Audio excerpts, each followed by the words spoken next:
series. He's a superstar. His name was mentioned earlier, but by the way, one thing I'll say is in 2013, he won the Ironman World Championship. Frederick Van Lierde, it's great to have you on the show. How are you?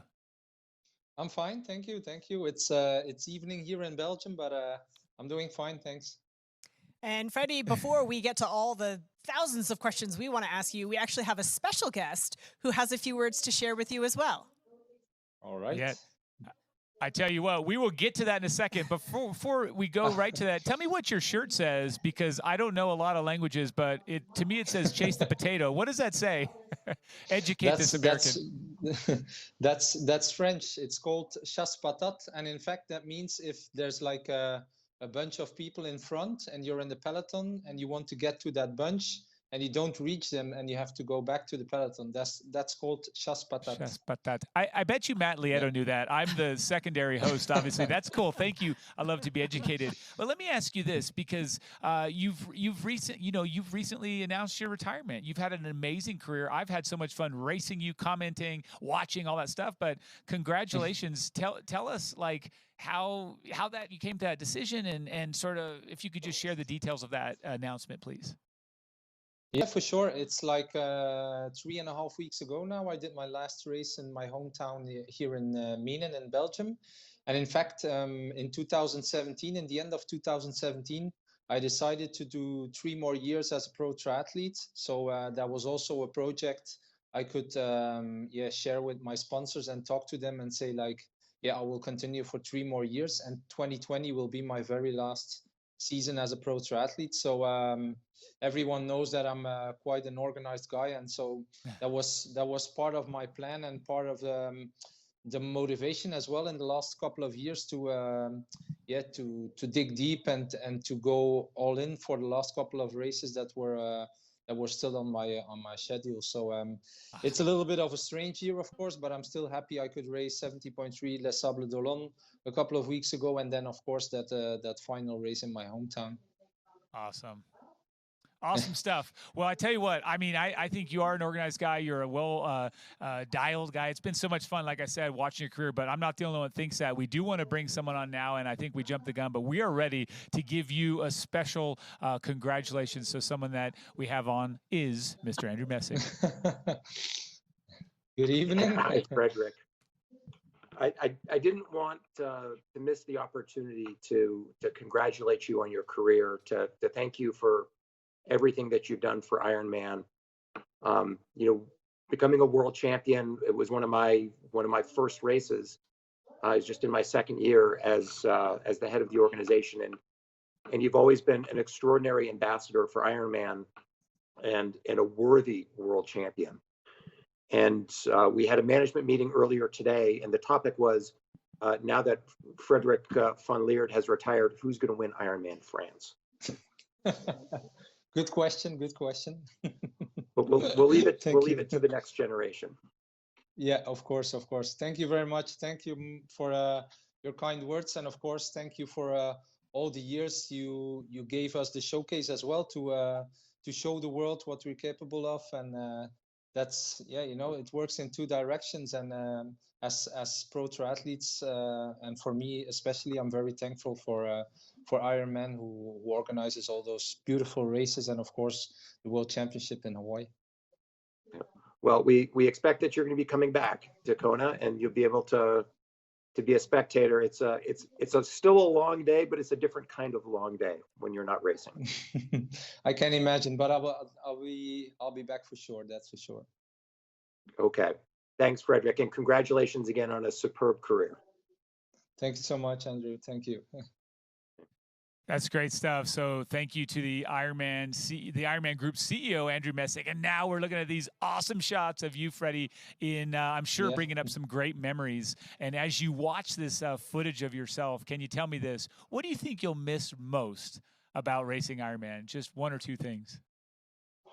Oh, I think for now, I feel like it's only 3 weeks ago since my last competition. I feel like it's okay. I can live with it. No more competition. But I guess in the next couple of months and years, maybe I will miss that competition. It's something special. It's something, hard to explain to people how a painful 8 hours can be so can give you such a magnificent feeling. So that's for sure something I will miss.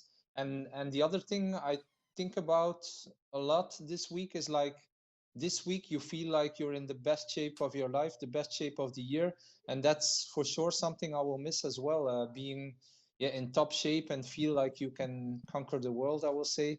That's a feeling that every triathlete knows leading up to a race where you feel great, and that's something I will miss as well, I think. Now, Freddie, you were on our show just a few weeks ago. I congratulated you on your retirement then and asked you what you had in store for your future. And I was simply fascinated by your next project. Will you tell us a little bit about your new job? Because I think it's absolutely amazing. Yeah, I think so as well. It's like 1st of February, I will start in the army, because now I'm already 15 years in the army as a pro triathlete. But now I will change position, and I will be, in fact, the manager, or the one who is responsible for all the pro athletes in the army. So we are talking about guys who do mountain biking, guys who do judo or other sports. So I will be the responsible for all those athletes in the Belgian army. But first I need a 9 months education. So, and that will start in 1st of February. That is so cool. I love that. Thanks for sharing that. So as I watch this footage, I think about some of the battles I've watched you have and seen.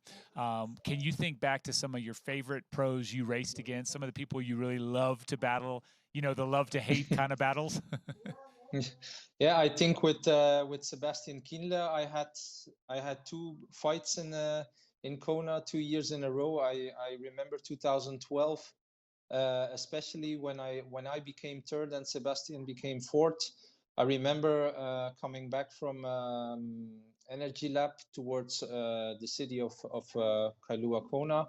I had to attack like 3-4 times to get rid of him, because I joined him, but then he stayed with me, and I was thinking, how can I get rid of him? And so it was really like an attack. But of course, in the end of a marathon, it's not that impressive, but still we felt both that it was really speeding up. So and afterwards he told me that was really painful and yeah, felt hard. So and then again in 2013, when I passed him on the way out, I think around kilometer 26 or something, I passed Sebastian again. But then it was another story. It was just like, when you pass in an Ironman, normally when you have a higher speed, you just pass and it's over. But 2012 was really a big battle between Sebastian and me.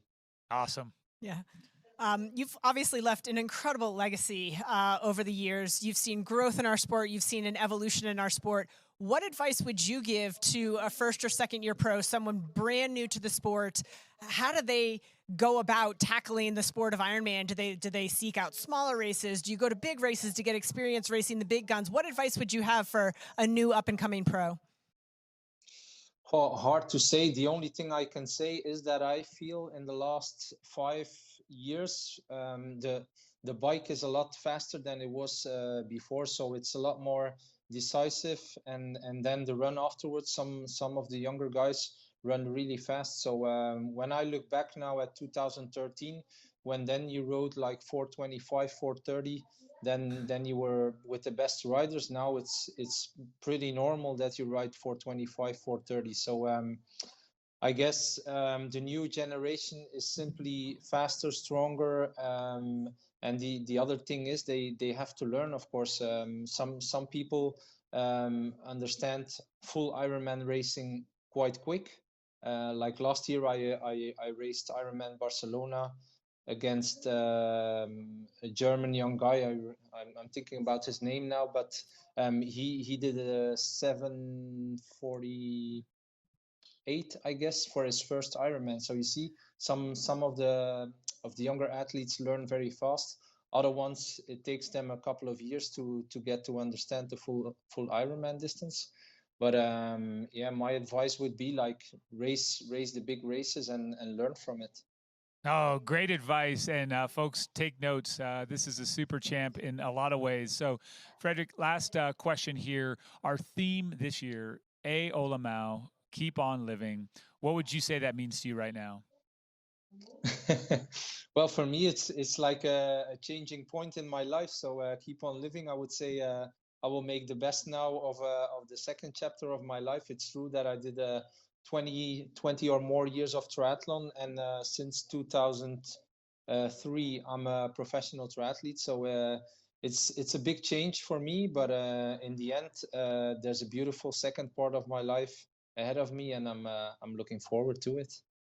So good. Great, great answers. As always, it's a treat to have you on the show. We appreciate you. And we would also like to say thank you for your time. All the best in the next chapter. We'll see you in Hawaii when we go back. We look forward to that. For sure. And you take care. Shaspatat, I should say. Shaspatat, yeah. Thank you very much and take care. It's great to see you. Thanks for having me. Bye-bye.